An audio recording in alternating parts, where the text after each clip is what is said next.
টিএসসির এই উচ্ছ্বাস বাংলাদেশের জন্য না, বিশ্বকাপের ফাইনাল দেখতে আসা এই দর্শকদের গগনবিদারী উল্লাস ভারতের সমর্থনে। বাংলাদেশের দর্শকরা নাকি ভারত বিরোধী, তবে ভারত বনাম দক্ষিণ আফ্রিকার ম্যাচে টিএসসিতে যেন ভিন্ন চিত্র।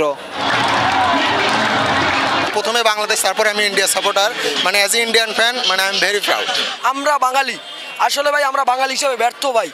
আমরা আমাদের পাশের দেশকে সমর্থন দিতে পারি না, এটা আসলে আমাদের জন্য লজ্জার ভাই। এটা অবশ্যই ভালো লাগার, কারণ ইন্ডিয়া দেখা যায় অনেক প্লেয়ার আসছে এবং আপনি স্বীকার করুন না করুন বা এমনি বাংলাদেশে অবশ্যই আমরা বাংলাদেশ সাপোর্ট করবো অবশ্যই সবসময়, কিন্তু আপনি স্বীকার করুন না ইন্ডিয়া বিশ্বমানের প্লেয়ার রয়েছে এবং তাদের হাতে আসলে বিশ্বকাপটা ছাড়া তারা বেমানান। অসাধারণ ফিলিংস, মানে রানিং যে বিশ্বকাপ গেল ওডিআই ওয়ার্ল্ড কাপে, সেটা তো মোস্ট ডিজার্ভিং টিম অবশ্যই ইন্ডিয়া ছিল, কিন্তু দুর্ভাগ্যবশত এটাতে হেরে গেছে, যার ফলে এটাতেও অনেক ধারাবাহিকভাবে তারা খেলছিল, মানে এই ওয়ার্ল্ড কাপটা তাদের প্রাপ্যই ছিল একদম। দিন শেষে ইন্ডিয়া জিতেছে, এটা আসলে আমাদের জন্য খুবই আনন্দের।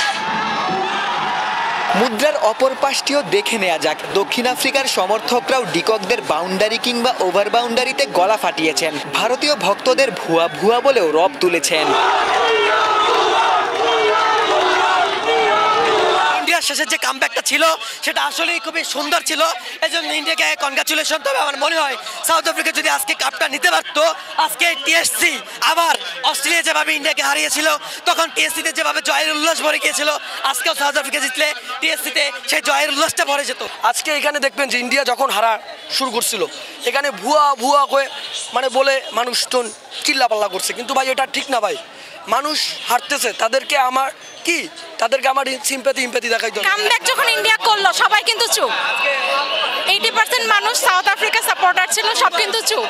আর লাস্ট মোমেন্ট পর্যন্ত যে এক্সাইটমেন্টটা ছিল ম্যাচে, পারফেক্ট একটা ম্যাচ।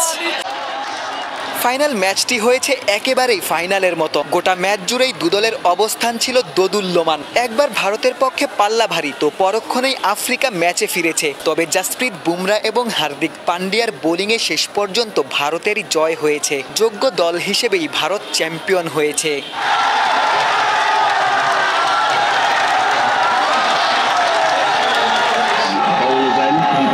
টিএসসি থেকে ক্যামেরায় আমিনুল ইসলাম সুজনের সঙ্গে গোলাম সারোয়ার, ক্রিকেট 97।